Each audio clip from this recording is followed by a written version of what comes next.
Hello everyone. Today I have with me Mrs. Martindale Williams, who is the principal cellist of the Pittsburgh Symphony. And Mrs. Williams, thank you so much for taking the time to do this with me today.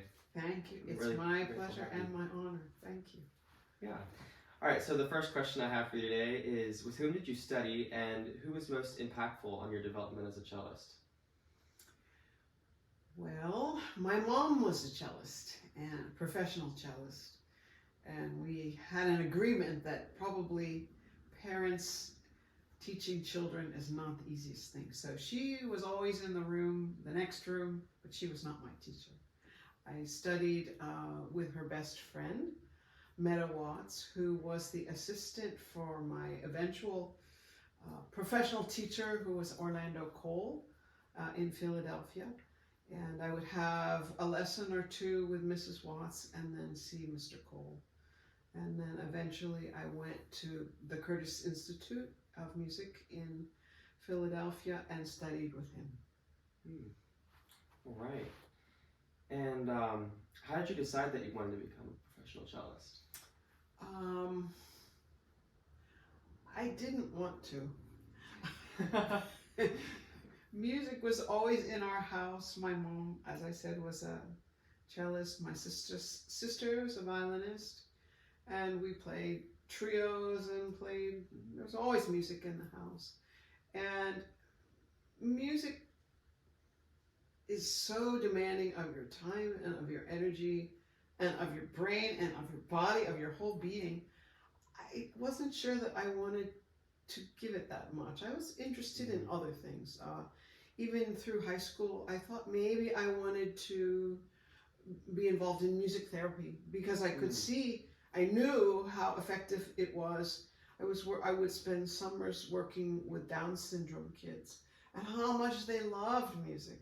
And I thought maybe that's something that I should do. So I really didn't even know until my last year of high school that I wanted to do that. And I went 2 years to sort of a lesser school in Philadelphia, and then went on to Curtis, auditioned and got in 2 years later. And I was going to say that in answering your first question, I was going to say, and I didn't, how much an influence my mom had while not being my teacher. I would hear her practicing very late at night, and she instilled, both of my parents actually did, the work ethic that is required to be a high quality musician. It's not something where it's a hobby alone. You know, even now, when I've had a career for almost 50 years, which is horrible, it's so long, it's so many years, but it's never ending, the amount of work that you have to put forth and to make for the best concert. You know, it's so easy to let your playing slide backwards if you don't practice to maintain your playing, let alone get better. I mean, it's just endless. And some students are unwilling to do that because they have other interests. They want to do their sports and they have other academic pursuits. I knew I did not want to be in chemistry. That was my worst subject at school. But I loved... I can feel you with that. I terrible. But I loved language. I love theater, and I thought maybe that would be cool, but music it was. Right. So, what are some of the challenges that you face as a professional Christian musician in a secular context?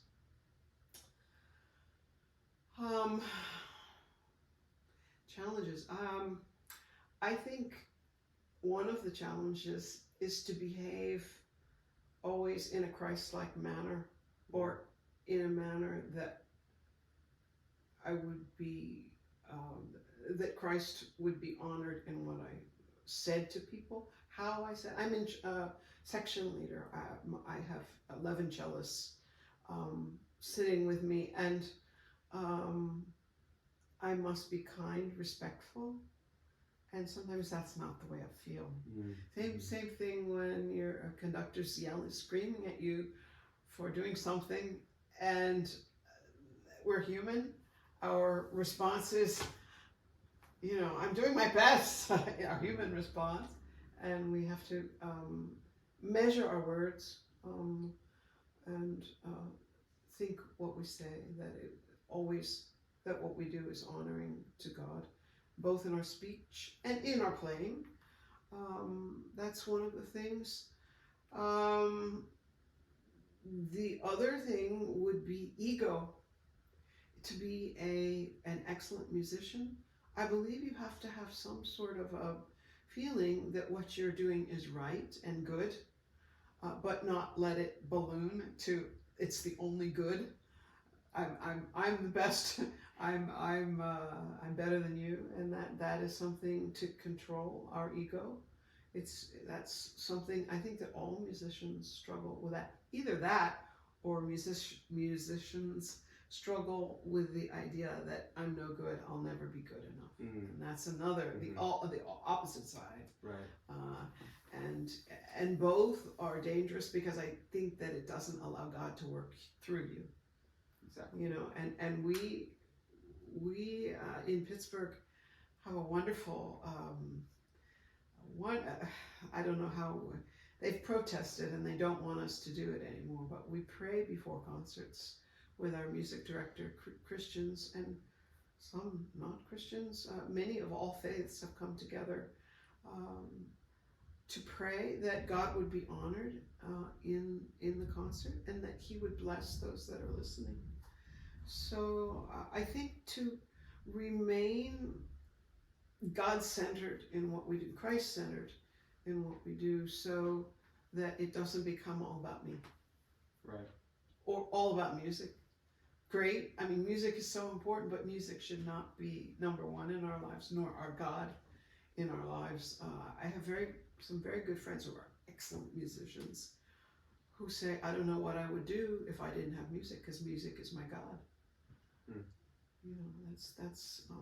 That's dangerous, because I've had times in my life when music has been taken away either through an injury or I just recently had surgery on my hand and was unable to play for a number of weeks, and I'm thinking, well, what if this never heals, and if my whole life was playing those notes and thinking that maybe I could never do that again. Wow. That is sobering, and It is. sobering, but God, if we give our lives to Him and say, show me what to do, I follow you, lead me today, tell me who I'm to talk to, what I'm to say, how I am to say it, then I think we'll do better than relying on our own instincts and our own human emotions. Yes. Yeah. All right. Well, my final question for you today is, what would your advice be to someone considering a vocation in music? A few things. Get the best education that you can before you decide, and pay for the lessons from the best teacher in your town, and also ask the opinion of people who you trust and admire, mentor type people who can tell you whether you have talent, because it's not only talent and it's not only hard work, it has to be a wonderful combination, the gift and the talent, and also a lot of hard work. And if you're unwilling to do the work, then it's not going to work. And if you have no talent, it's not going to work either. So to find someone who can give you good advice and who will be a good teacher for you, that's really important. And of course, to pray and ask God what He would want you to do, and not be impatient with the progress. It's hard, and another thing, to it's important that you practice your own instrument and your own music, but go to as many concerts as you can. Fall in love with music. Hear the best pianist that ever comes to town. Why are they considered the Van Cliburn competition winner? Why are they the very best? And have very high standards. Right. Well, Mrs. Williams, thank you so much. It's been a pleasure having you. Thank you so much. It's really wonderful to talk with you, and I wish you well on your own journey. Thank you so much. Thank you. Thank you all for watching. Yeah.